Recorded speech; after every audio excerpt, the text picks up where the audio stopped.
Welcome to another episode of Cue It Up with the Q Brothers. I'm John Quattrucci. And I'm Ralph Quattrucci. Yeah, Ralph, we skipped a week and a half, I think, so we're back. And the first thing we got to do is we got to wish our sister Patty, what? Happy birthday. I don't know which Today one. Is her birthday. Is it 30 years old. 30? I mean, that's a big milestone. So 30. Congratulations, Patty. I'm sure she's out Happy golfing. birthday. So we want to say that. A couple other things before we begin. So today's opening day for the Red Sox. They're playing the dreaded Yankees. They were up 5-4 in the bottom of the ninth, and sure enough, the bullpen coughed it up, and now they're tied going into extra innings. So I'll keep you guys posted on that. Really? Do we need to? I need to. And what did Devers do? What record did Devers break? Oh, I don't know. What did he hit a home run in the first pitch? And he hit a home run in his last plate appearance in the last regular season, or in the playoffs. Oh, I didn't know that. Season. I didn't. Yes. Really? Yeah. He launched it. First pitch he saw. I hope they renew his contract. He broke a record. So I don't have any expectations for the Red Sox this year. The pitching's kind of so-so. I think the lineup will be good. Ralph, how about you're a Baltimore, not Nationals guy, right? Baltimore's still in the league? They are still in the league. I don't know. I don't even know if they made any moves. Did they make any moves? I don't know. I thought they got moved down to the minors. No. Well, I mean, I don't follow enough baseball. I don't even know Nationals, if they're going to be good this season. Don't care. I'll watch some baseball, but I'm not into it. But you're still a Sox fan. You know, in my heart, yeah. But I'm not going to watch. I mean, not like that game we went to where I practically bawled my eyes out. Not like that. I just added that to my Kindle. Good. I have it on my Kindle already. I've had it on my Kindle. So, to relive that traumatic moment. I can't wait to read what I wrote. Yeah, I mean, the feelings of dread that night, I didn't want to get into it. Okay, the other thing I wanted to talk about before we talk about Bruce Willis, and that's what the thrust of this show is going to be. Will Smith just got handed his punishment by the Academy. Did you hear this? I did. So he's banned 10 years from attending the Academy Awards. That's the punishment. What do you think about that? Well, I mean, what else are they going to do? Does that mean he cannot take away his Oscar? Well, they won't do that. They haven't taken away Polanski's. They don't take or Weinstein. Right. So the question is, does that mean he cannot be nominated for an Oscar? Obviously, they have not said that yet. But he cannot attend the Academy Awards. He cannot attend, so he could be nominated and win, and not be able to accept it. But let me ask you this question: do you have to be in the Academy to win an Academy Award? No. Right. No, you don't. Yeah, I didn't think so either. Yeah, so his first thing about, hey, I'll resign from the Academy, kind of a hollow. That was a preemptive strike. I mean, This is pretty tough. Not to mention all the videos that are coming out where his wife is just treating him like he's a piece of dirt from years ago. I mean, I think his career. Here's what's going to happen. He's going to take a big hit. In fact, they've stopped production on a couple films that he was going to do. He's going to talk to Oprah or somebody, and he's going to go on this apology tour. Then he's going to come back in 10 years, to make an appearance at the Academy Awards. They're going to give him a standing ovation, and all is going to be forgiven. The only real downside is the best actor always announces the best actress the following year. He's not going to be able to do that, and that is going to live in infamy. But, for Chris Rock, that meme... someone said this, some comedian said this, that meme's going to be there forever of him getting slapped. Right. And if you're Chris Rock, you should sue Will Smith. That's what I think. Because that is going to live on forever. Well, and the Academy, so a year from now, we'll be hearing about it, even, because they'll mention it, they have to. Will Smith cannot, honor the best actress. Right. I don't know how I feel. It's, Mel Gibson's coming back. You thought his career was done. I just think what we're going to find out is that Will Smith probably a lot of these people are way worse people than we ever knew. And they're all their PR departments cover him up. And the stuff coming out about the wife has been really interesting since this whole thing happened. And they're kind of putting the blame on her. Well, have you seen the videos? I mean, I have. Downright mean to him. So you can understand. Listen, it doesn't justify him. No, and I'm not saying that, but obviously the guy's got some issues, and he's in rehab now. Of course, he's in rehab. But he's definitely got some issues, and I think a big brunt of it is her. Who's in rehab? He's in rehab? Will Smith, yeah. Of course he is. For what? Alcohol? They haven't said. He's just in rehab. Oh, come on. I didn't hear that. Yeah, he is. I mean, so... Oh, that's a PR. That's the first PR move. Of course it is. That's almost a joke. That's like a cliche. Right. he's in a country club, just staying out of the public limelight for a little bit. That's crazy. So that just came down today. So, I don't know how I feel about it. I don't know if it's enough, but again, to be fair to him, when you look at Weinstein and Polanski, they didn't really punish them, like taking away the Oscars or whatever. Like I said, Mel Gibson's making movies again, and we thought he was done with what he did. I mean, obviously he didn't physically attack someone in front of 15 million people at the Oscars. Yeah. I mean, that puts this in a level that's just... Well, that's what... Right. And that's why I think the Academy... Because obviously you never want to see something like this again. And you want to... It's like the punishment has to make sure that this will never happen again under any circumstances. Does this do that? I don't know. Well, I mean, did anybody ever think anybody would hit anybody at the Academy Awards? No. So this is, But we live in a different world, I guess if it happens again, they go 15 years and they keep trying. Some old person's walking down the street and they get clocked by a perfect stranger. So this is the world we live in. So I don't know. It's ridiculous. But okay, let's put that aside now. So that's a little update. Let's talk about some uplifting news. I do want to talk about some uplifting stuff. And we're going to talk about Bruce Willis, who just got diagnosed with aphasia. And he's actually had it for a while. And we talked about this on YKY, but I actually want to read the definition of aphasia for people who don't know what it is. It impairs the expression and understanding of language as well as reading and writing. As a result of it's something about the left side of your brain. And as a result of that, he's retiring from acting. Now, there are therapies that they can do to try to help this, but it's all based on how far gone it is. So we started talking about this on YKY, and I think it's horrible. I mean, it's horrible for anybody, but for a movie actor, I can't even imagine what that must be like. You don't understand words. You can't memorize stuff anymore. And apparently, like Sean from our other show was talking about, he's heard rumors that this has been going on for a while, and in a lot of the movies he's made, they understand it. So he's had an earpiece, so he didn't have to memorize lines. He's taking just about anything and getting paid really well to be in bad movies, because people knew this was coming. Well, there's a website called a YouTube channel called Red Letter Media, and about a month ago they did a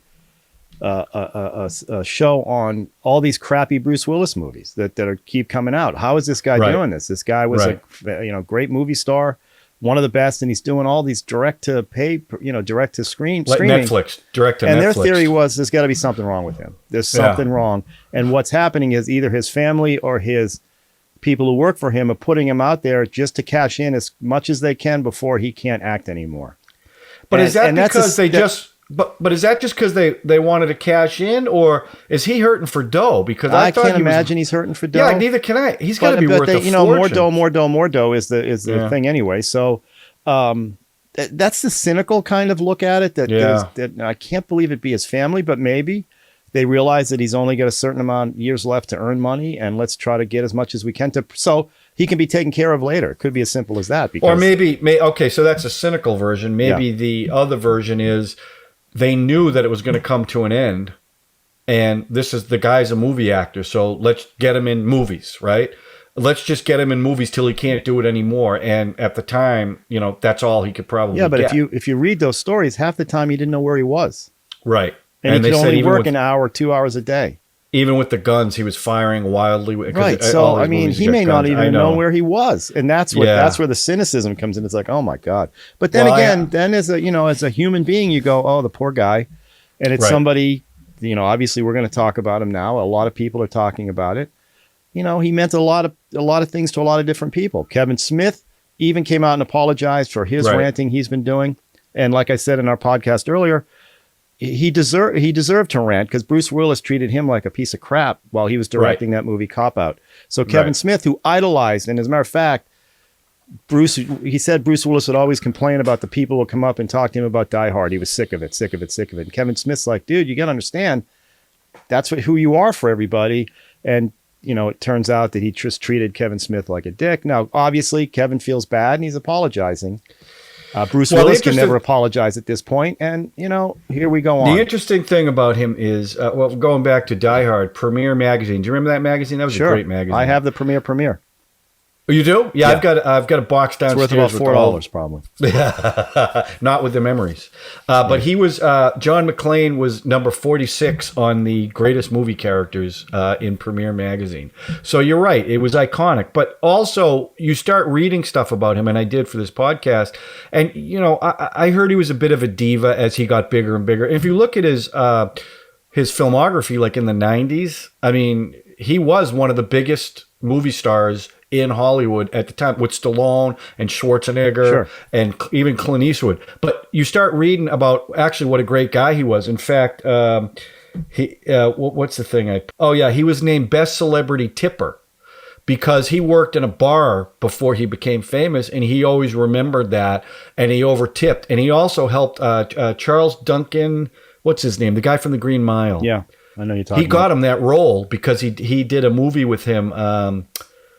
I can't remember what movie it was, but as a result of doing the movie with him, he got him the Green Mile. So he's done Billy Bob Thornton, same thing.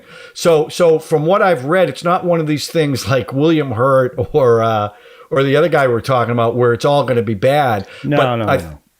It's just normal actor. It's just normal actor. You know, I'm Bruce Willis. This is what I'm. You know. Right. He's also one of these guys that, as big a movie star as he was very relatable to the average person, and I think it's because he was of a bartender named Bruno. Right, I think because of where he came from. Right. But I wanted to just a little bit go back because as I started to go through his filmography, I forgot how much TV he did before his first movie, which was the first movie that he was a star in, which was Blind. It was Sunset. Date. No, Blind Date. Well, it was Sunset. Blind Date was first. Blind Date was 1987. Blind Date was before Die Hard. No, I know, but I thought Sunset was before. No, Sunset was 88. Sunset was after Die Hard. Okay. Blind Date. So Blind Date was his first movie with Kim Basinger. Right. But before that, he did Moonlighting, which we talked about a lot on YKY. Yeah. And if you've never seen Moonlighting, that's what put him on the map. Sure. And he was so good in that movie. And everyone says that character that he played in Moonlighting TV series. It was a TV series. It was a TV series. Was him. He was that character. Because he even said that was the closest role he ever played that was closest to his personality. And he played David, and Sybil Shepherd played Maddie. And it's great. It got kind of stupid, I think the third season. But the first season especially, it was great. Well, imagine the irony of that with this disease that he has. This is a guy who, it was all about his wit and his language. Right. And, you know, even in Die Hard, it's all wisecracking stuff. And that's taken away from him at the end. It's just pitiful. It's sad. And that's what makes that's what makes this so That's right, because upsetting. It's not like he's passed away and we're doing a retrospective. It feels that way. But the realization is, I think it's even worse. The realization is he's still around and isn't going to make movies anymore. Right. Now that's worst case scenario. I hope it's not true, and that's kind of sad. But going back, he was a guest star on Miami Vice. Yeah. He did an episode of The Twilight Zone, and then we talked about the first time I remember seeing him was in the Seagram's Golden Wine Cooler ad. Well, as I went down the rabbit hole, I didn't realize it was a series of commercials.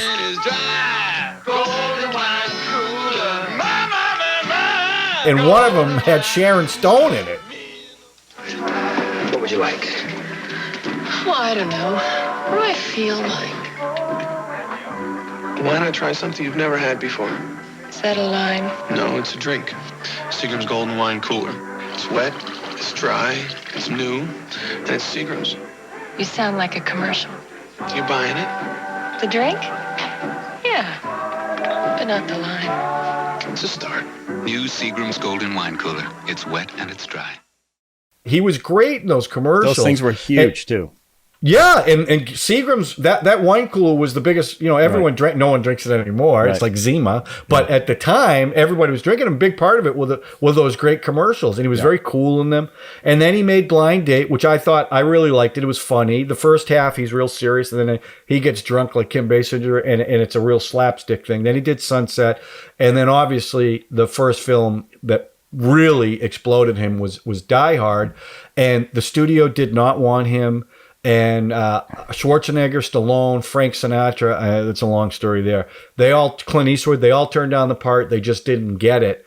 and the studio didn't get this guy from Moonlighting who was they thought was a comedian. How can he play this role? And it really put him on the map. Now, one of the things Ralph and I are going to do in this show is we're going to pick our three. I don't know if we'll say favorite, because frankly, as I went down the list, it's tough to pick out the top three, but three that I would say, if you want to get Bruce Willis is Bruce Williest, these three movies. And you can't pick Die Hard, because I know Ralph and I would both have picked Die Hard. We both love that movie, and he was absolutely wonderful in that movie. But we're going to stay away from that because that's the easy one. And again, I recommend Die Hard. I think it still holds up today.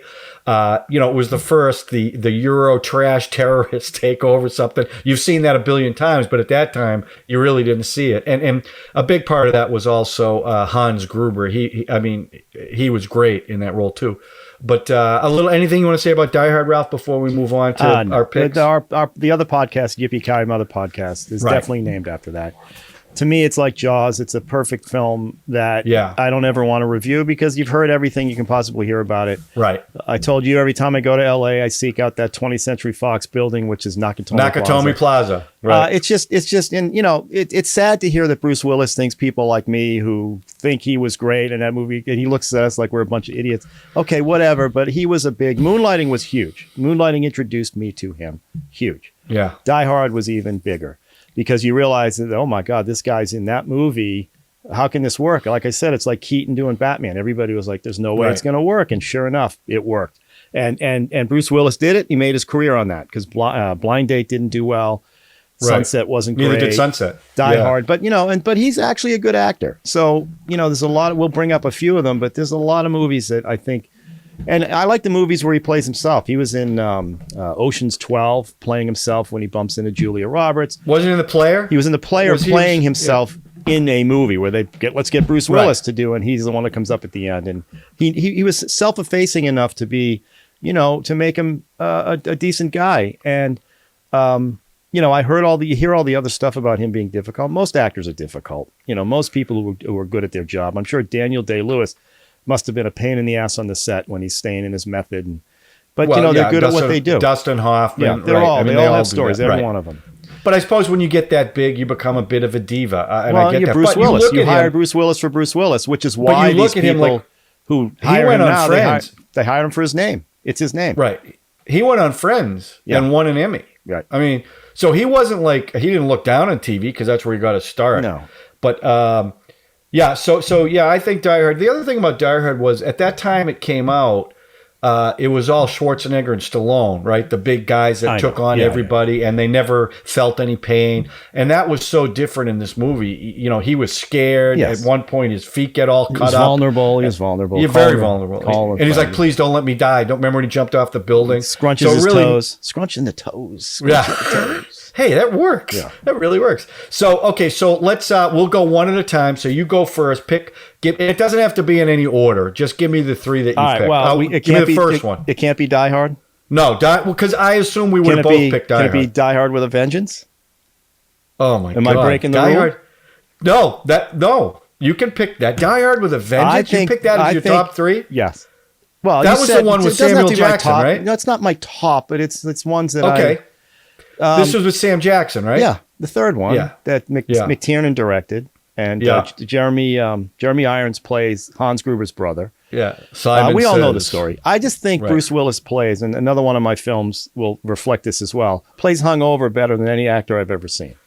He kept popping the aspirin. In this whole movie, he looks hungover. He's acting hungover. They send him into Harlem with that placard that says, "I don't like black people," and that's how he meets Samuel Jackson. I just thought it because 2 is good. I like 2, the airport one.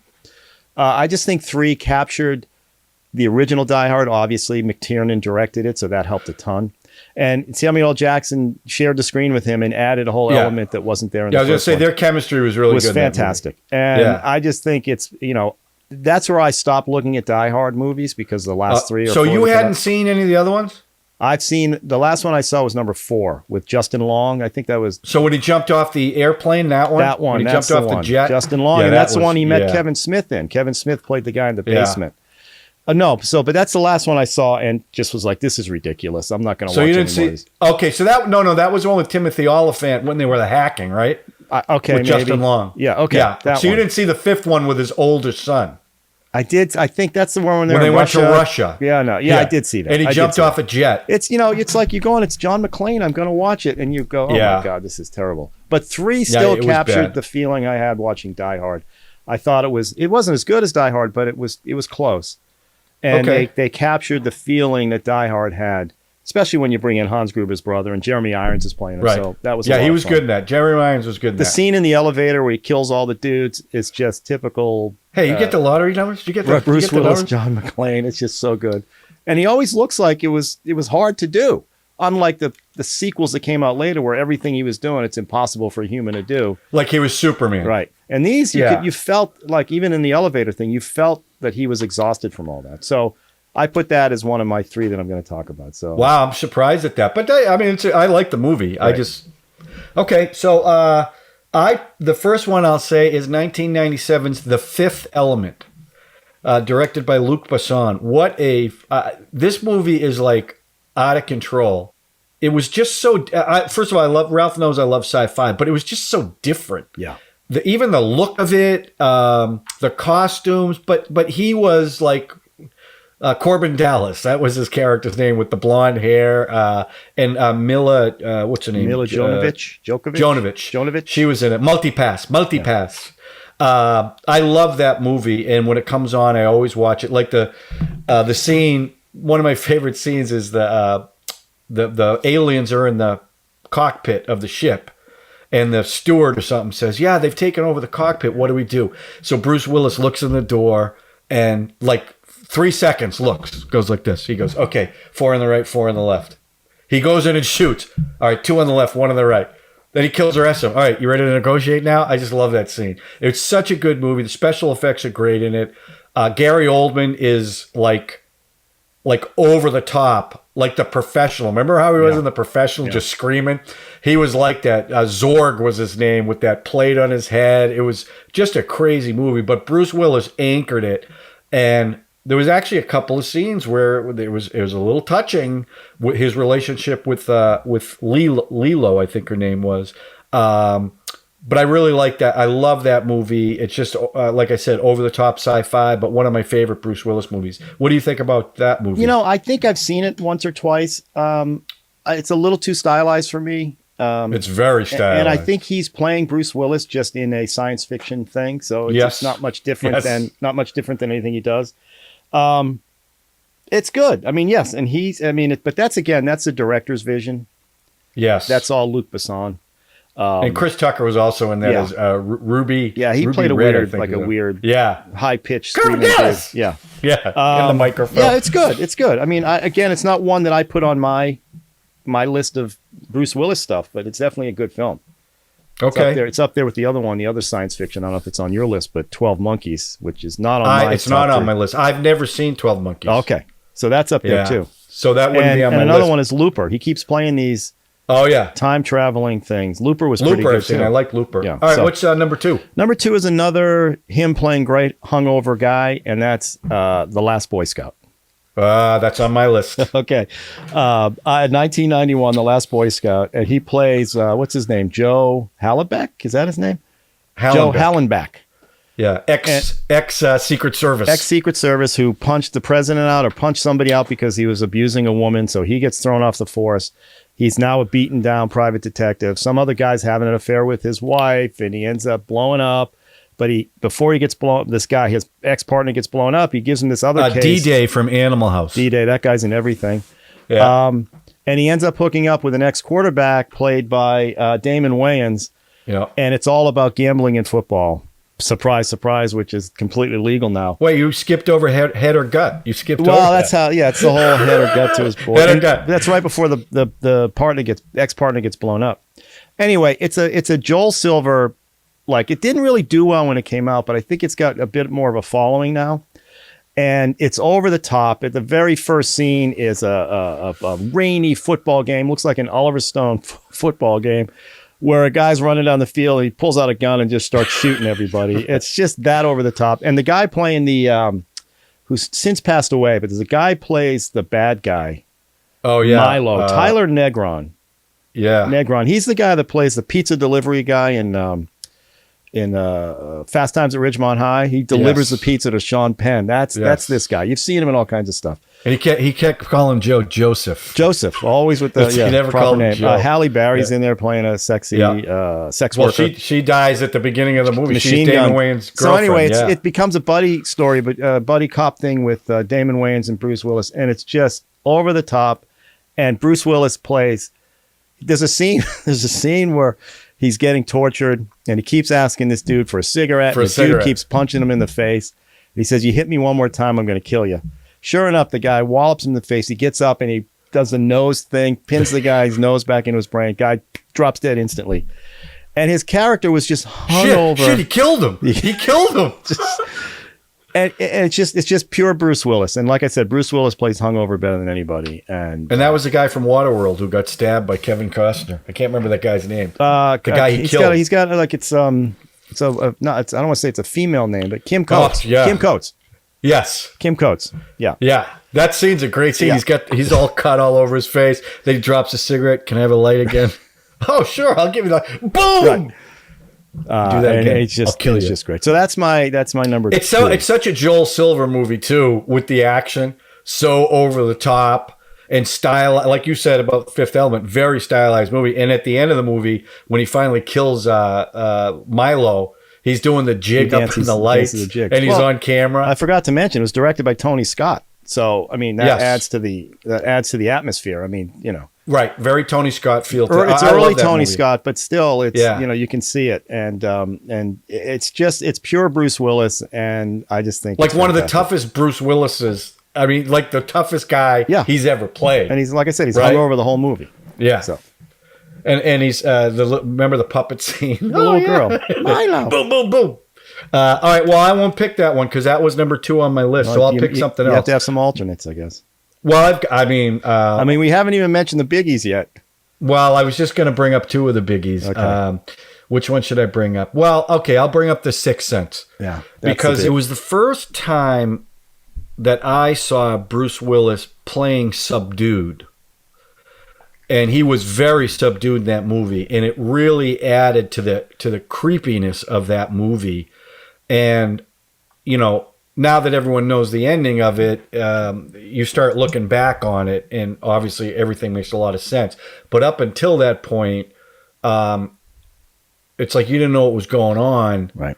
But his performance was like, because the kid, Haley Joel Osment, is that his name? He got the praise for that. But I thought Bruce Willis's subtlety in that movie just added to the creepiness of that movie. Because if you remember that was tense the whole movie because you didn't know what was going on. Yeah. It was just so creepy. And he added to that. So when the reveal happens at the end and he realizes what the hell's going on, it takes on a whole new meaning. But I liked it because it was, I don't want to say it was a real performance because that's not accurate, but it was a more underplayed performance than I'd ever seen him do. I think that's probably the right word for it. I think that also was the movie that people went, "Oh, this guy can act too." He's not just a big Hollywood action guy. Right. He can Which act. Isn't fair to him. No, it isn't, because he did some It's other not. like that crazy night one where all sex. It was a sex. I can't. Oh think of it. yeah, with March there, Jane March. Yeah, he did some with his wife at the time, Demi Moore. Mortal Thoughts, I think he did. I mean, he's done some. He definitely has acting chops. Hey, but even in Die Hard, you can't say he no, but it gets overshadowed by all the other stuff. Right. But it doesn't mean it's not. He didn't act well in it. It just gets overshadowed by the action. I but still he use was the good line in it. from when he in Die Hard, when he wraps the computer on the chair and he's grabbing all the C4 and he's pulling it out and he goes you can realize he knows that he's putting too much on there and he just goes F it, and he just throws the thing down there. I still when I'm in weird, I'm in tough situations, I'm like F it. It's all from that film. So yeah, I think, but The Sixth Sense, you got a sense that this guy really can act, and he pulled it off. Chops. Now I'll confess something. A friend of mine said they saw that movie, and I had never seen the film, and I go, he's dead, right? And I go, how'd you know? I go, come on, I mean, if you look at the trailer, right, but you could also figure that out because everyone said there was some big twist ending. Right. So you can kind of. And the trailer said, also, I see dead people. Right. So he also gives it away. I mean, in the actual movie, super creepy. That scene where that little girl's under the table at the party. The girl that's being poisoned by her parents or her mother or whatever.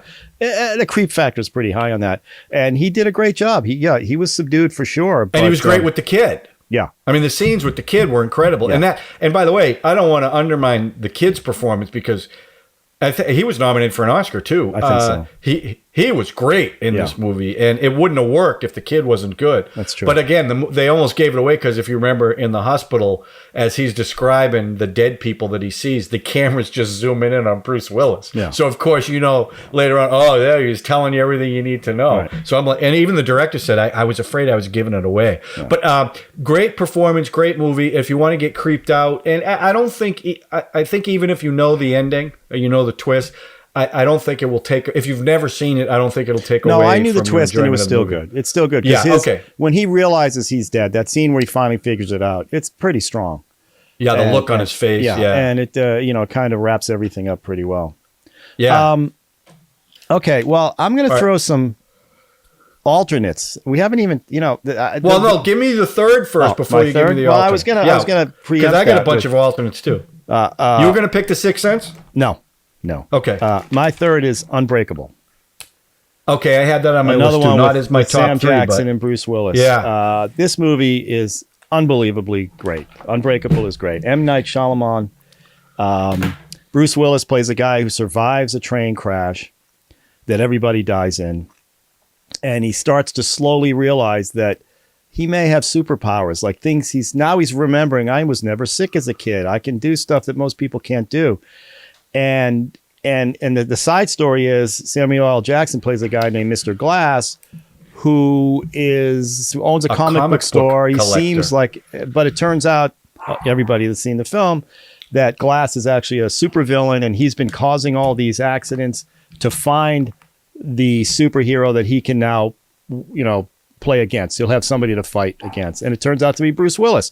But the thing is, it's like this subtle thing that he plays a slow build. But he's also playing a security guard. Right. And he wears that raincoat that has it looks like a cape. But the scenes where he's discovering his powers are just amazing. And then that one scene where he ends up, the only weakness he has is water. And he ends up in the pool, and the kids come and pull him out of the pool. It's just, I just found the subtleness of the film. And there's a scene at the kitchen table where his son brings out a gun out. To prove that his dad, because he wants his dad to let everybody know that he is a strong guy, and Bruce is like, I don't. What's his David Dunn doesn't want everybody to know that this is going on. But it's just this interesting take on a superhero film that, because as you know, I don't totally dig superhero films or comic book films, but I thought the director's take on this one and Bruce Willis's take on this character, I just thought was very compelling. Now, flash forward to the sequel, and David Dunn is hardly in the film, although his son, who's the actual actor who was his son in the original, comes back. And I just felt like this was part of maybe Bruce's decline because his part in Glass was so minimized that it was frustrating. They really focused on the beast. Yeah, and actually, his ending wasn't that compelling, and it was frustrating. But Unbreakable, to me, is probably one of his best films, and as a superhero coming out film, I think it's one of the better ones. So I put that one. Well, the slow reveal, like the scene where he's lifting the weights, and he says, "Throw some more on there," and he's like, and that's why the kid pulled the gun on him because he believed it. Well, but and as he brushes up against people, he's hearing their thoughts, and he figures out some guy at a stadium it's actually M. Night, I think. He ends up pulling him aside because he's doing some drug deal, and then he bumps into a serial killer, which gets him to the house with the pool, and it's just But the scene where he is wearing the cape, it's almost Batman-esque. The way the security guard thing becomes his costume. It's just really cool. And Samuel Jackson was good in that too. Yeah. But again, that's another one where they foreshadowed it because Samuel L. Jackson is describing the villains in the comic books. They have big heads, they're angular, and he's absolutely describing himself. Yep. And then the realization that David Dunn has at the end when when he owns up to the fact that he's been causing all these things, and he starts flashing through them all, I go, what a scene. Just a great scene, the great movie. Yeah. And you're right. I frankly think Glass was a money grab because I don't think it was very good. Yeah. Maybe. Yeah. And I think they were unceremonious with his character. Definitely in that were. movie. Definitely David Dunn's. So was not treated well in that film. No. And maybe there's a reason because he couldn't do any more than that. I don't know. That's the only thing I can think of. But then, I hope so, because if not, then shame on the director. Right. Okay, so then, well, no, it's too easy. All right, I'm going to say it. I mean, Pulp Fiction. I loved him in Pulp Fiction. I love the movie, and his stuff was great in that movie. That scene with Zed, the way that whole scene goes, the way he played it was crazy. But he I don't want to say gravitas because that's not the right word, but his scenes, because that was very episodic the way they did it. With they were going with Vince Vega and those guys, and then back to him, and they all intertwine at one point. But his scenes with like Ving Rhames and the whole torture scene, and then the girl, and then the motorcycle. Whose motorcycle is this? Zed's. Who's dead, Zed? baby. Zed's dead, baby. Zed's I read dead. a review about him in this film. And the review said he's the only one that looked like he was not in on the joke. That if you look at he's playing it very, very straight. And the one place he's not straight is when he says Zed's dead, baby. That's the joke. But everybody else is kind of, they're not tongue in cheek, but there's a vibe going on in that film. I'm not saying I agree. Over the top. They were a little over the top. Yeah, compared to him. The scene where they're getting John Travolta and Samuel Jackson are getting scrubbed down by Mr. Harvey Keitel with the water and the collared shirts and looking like frat boys. Bruce Willis's part was the only one that was serious throughout. There was no joke. He kills somebody in the ring, and it's his escape out of there. Right. And the only joke is that, now, I'm not saying he wasn't great. That scene in that thrift store, whatever it is, that consignment store, is amazing because you don't know what he's going to do. You think he's going to leave. Right. He's done. He can get out of there. His buddy's going to get raped and pillaged by those guys, but he couldn't do it. He couldn't leave. He had to go. Well, it wasn't even his buddy. It wasn't his buddy. No, it's not his buddy. Well, it used to be, but it wasn't. The buddy's trying to kill him. Right. And Kathy Griffin gets shot in that film, right? She gets shot by Marcellus when she's over there with Bruce Willis when he gets in that car accident when he hits Ving Rhames. Kathy Griffin's one of the people that tries to help him, and she gets shot in the shoulder. That's Kathy Griffin. Oh, I don't remember that. Yeah, that's her. Kathy Griffin. Yeah. Oh my God. Yeah. So she was friends with Tarantino. He put her in the film. If you need someone to go to court, I will be glad to help. Okay, that guy was a drunken maniac. He hit you, and then he crashed into that car. Who? Him. I'll be damned. So Bruce was great in this one. And he killed Vincent Vega. That scene where he's got where he's got the machine gun. Pop-Tarts come up. Yeah. Hey, how you doing? Yeah. I mean, it's like, wow. Shocking. Yeah. Shocking. Yeah. That was a good one. It's a great movie. I didn't put it on my list because it's almost too easy. Because in fact, that's not anchored by him. It's really not anchored by him. Right. But it is a good Bruce Willis performance. Although it's a Bruce Willis performance, I didn't think it was really a Tarantino performance. And I think that's what this reviewer was trying to get at. Okay, that everybody else kind of was in on the joke except for him until the end with the keys and the Zed's dead, baby. Like Zed's Brad dead. Pitt. What do you mean, Brad Pitt? Anytime I can bring Brad Pitt in the conversation, I want to. It always makes the conversation much more pleasant. Hey, I don't mean to interrupt, but what's your background you got going on there? You got a nice shot of Bruce Willis back there as John McClane? Yeah, that's from Die Hard. That's when he looks out the window. Nice. That's the Yippee Ki Yay.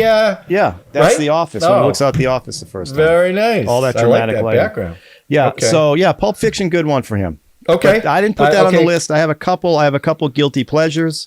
All right, I got those two. Give me your third choice. I gave you my third. I was Die Hard with a Vengeance, Last Boy Scout, Unbreakable. Okay, go ahead. Give me your alternates. Alternate good ones? No, I'm going to skip. You're going to go to alternate bad ones? No, guilty pleasures. I'm going to go guilty pleasures. Okay, go. Mercury Rising. Yeah, I saw that. It was all right. Plays in. I just love that film. Yeah, Alec Baldwin. That's with Alec Baldwin. I love when Alec Baldwin's giving the speech down in the wine cellar about, do you know that I have a guy in blah, and he just kicks him at the end. He's like, yeah, whatever. He kicks him and he breaks his bottles of wine. I just thought he was, it's Bruce Willis doing Bruce Willis, but nobody does Bruce Willis better than Bruce Willis. That's true. And one real guilty is a movie called Striking Distance. Have you seen this? In the boats? Where he plays a Pittsburgh riverboat. Yeah, with Sex and the City there, right? Sarah Jessica Parker. Yeah. Not a good movie. It's horrible, but it's so great. And, with Bella going to Pittsburgh, I've been to Pittsburgh a lot, so it's fun to watch that. Three Rivers, baby. And it's just so bad. He's even there with a knee brace, and it's like, it's bad, but it's great. So I just love it. And it's Bruce Willis being Bruce Willis. So, Striking. Good for him. Yeah, they had no chemistry at all, by the way. None. No, they had a little sex scene, though. It didn't really do a lack of total chemistry sex scene. Right. Okay, so I picked 1989's Look Who's Talking. Right. Bruce Willis was the voice of the baby. Yeah. And it was just so Bruce Willis. It was a very funny movie, and the other movies were terrible. But he was great. That was a good one. Travolta. Yeah, Travolta's Travolta and Kirstie Alley. They're the parents, right? So they're talking to a woman behind a counter, and she's wearing a low-cut dress, a lot of cleavage. And Travolta says to the baby, "Are you thinking what I'm thinking?" And in Bruce Willis's voice, "Yeah, lunch." just a great line. Very funny movie. I really liked it. And the other one, because it was so different for him, was Death Becomes Her with Goldie Hawn and Meryl Streep. It was just such a different character for him. He was kind of a dweeb who ends up in the end becoming the only sympathetic character in the entire movie. Yeah. But just so different for his type of character. That's and I liked it. Goldie Hawn, Meryl Streep. Yeah, and Meryl they find Streep, a potion that keeps him alive forever. Keeps him immortal. That's right. And directed by Richard Donner. I think he's Goldie Hawn. No, he's Meryl Streep's wife. Well, he started with one, divorced, and married the other one. So and he's the only one that's he was a plastic surgeon. Right. He's the one that's fixing them all the time. When they broke bones and stuff, right? So at the end they go to his funeral where he's had a nice life and they've all warped, their faces are all warped. Very, very funny movie. Yeah. Big budget movie too. And the other one, and I'm only mentioning this because it was the last thing I saw that he did that was garbage. And I watched it. It's called Breach. Yeah, you said that. And it came out in 2020. Yeah, it's awful. And I just remember watching it going, why is Bruce Willis doing this movie? Because the script was bad, the special effects were bad, the sets were bad.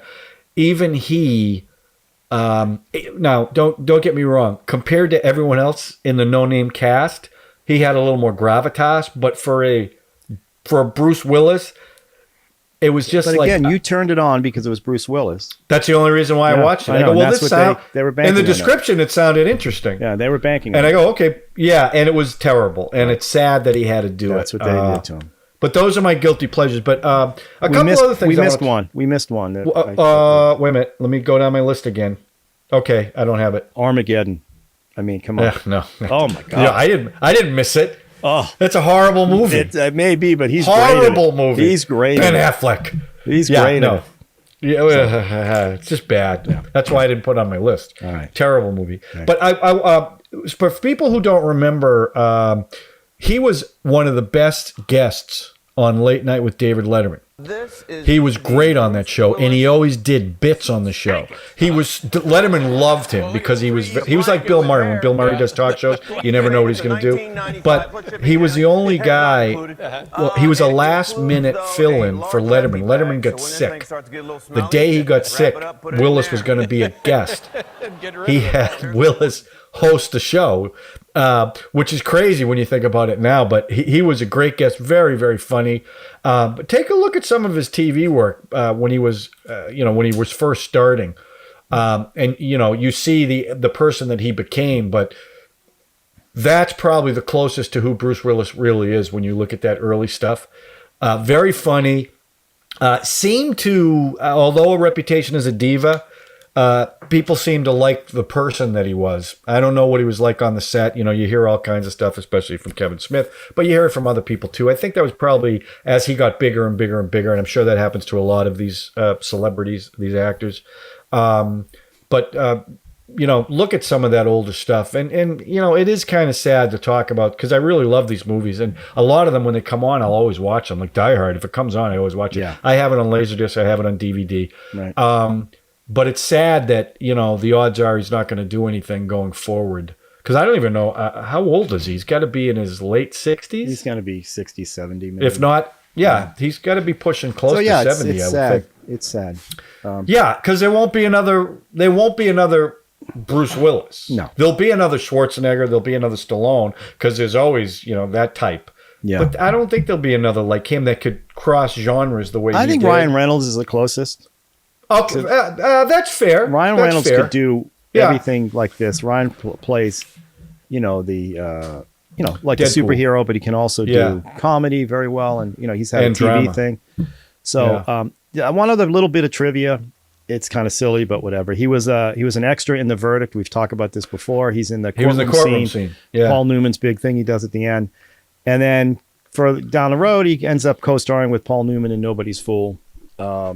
So that's kind of just a little bit of trivia about him, and he's been a struggling It's all actor. He was a circular, struggling actor baby. for a long time, Yeah, he was. and he has And- records. Bruno, right? The Return of Bruno. Return of Bruno. I think that Gold Bruno was album, his and he had top 10 hit. Yeah. Respect yourself. right. So guys, jack of all trades, and it's sad to see this happen to somebody, especially somebody Yeah. who uses language as his living, which is what he did. And to have language be the thing that's turning on you is so ironic and so sad. It's that's. I don't even know how. And by the way, they say you get it from strokes, or you can get it from hits to the head, and you have to believe with all the stunts and stuff that he's done over the years. Could be. That had to have attributed could to be. it. We yeah, you don't know. So The thing you is, you don't suffer know for the anything art. about anybody, as we've learned this Yeah, Oscar well, yeah. season. So that's true. There you go. That's true. I don't want to say rest in peace, Bruce. This is the thing. It sounds like he's No, gone, no. but he's not gone. It's Yeah. like, come on. That's right. He's not gone. You got a lot of people rooting for you. Whatever happened Yeah. is going to happen. But best of luck, and good luck with you and your family. I mean, And I it's- think it's at Bruce. this point. I think I feel confident in saying that Bruce would say to you guys out there, please subscribe and share this. That's so because lame. this is. Well, That's I'm just trying to do crass. some Oh kind my of God, segue. but- okay, You know what I whatever. mean? Like it, share Down here. this, man. If you like Bruce Willis, and by the way, if you've got some movies of Bruce Willis that we didn't mention, let us know in the comment He's section. got We'd love dozens. to He's hear got from you. dozens and dozens that we didn't even. Well, I like I said, I went through the list and I couldn't believe all the movies that I forgot about. Yeah. But again, I think all the movies we listed are like the premier Bruce Willis movies, and they're the ones I would recommend if you want a little Willis especially marathon. Striking Distance, especially. Oh man, the Three Rivers of Pittsburgh. How The can way you he not drives like a that? boat The is heat, amazing. but the heat with Yeah. Sarah Jessica Parker that they generated, it was like Body Heat, but different. He had some right? quips in that one too that were pretty. He's got Bruce quips in all Willis-y. those movies. So, Come on, yeah. was he popping aspirin like in Die Hard 3? No, that's his. Hey, His give me that hangover. aspirin. That's his hangover shtick. He Yeah. just kept popping Yeah. them, All right, Ralph, great show, Yep. and I enjoyed reminiscing. In fact, I might watch a Bruce Willis movie tonight. Now that we're at it. I just watched Mercury Rising and Striking Distance in honor of him. Yeah. Last Boy Scout's Nice. great. I love Last Boy Last Scout. Boy Scout is fantastic. So Yeah. I'm gonna watch. That's a I'm gonna- popcorn- I'm gonna that's a immerse myself popcorn in a little movie Bruce right there. Willis. Yeah, very nice. So- All right, well, listen. Wait a minute. Before we go, I just want to know if the Red Sox won. Let's find out if they won.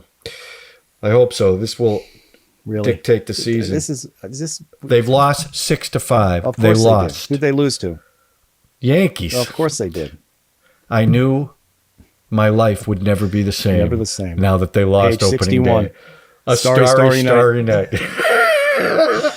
All right, Ralph, great show. All right. Thanks a lot, everybody, for watching on this special Friday night edition. Have a great week, and we will talk to you soon. Let's go. All right. See you Yippee later. Ki Yay. F it. Whose chopper is this? Zed's. Who's Zed? Zed's dead, baby. Zed's dead.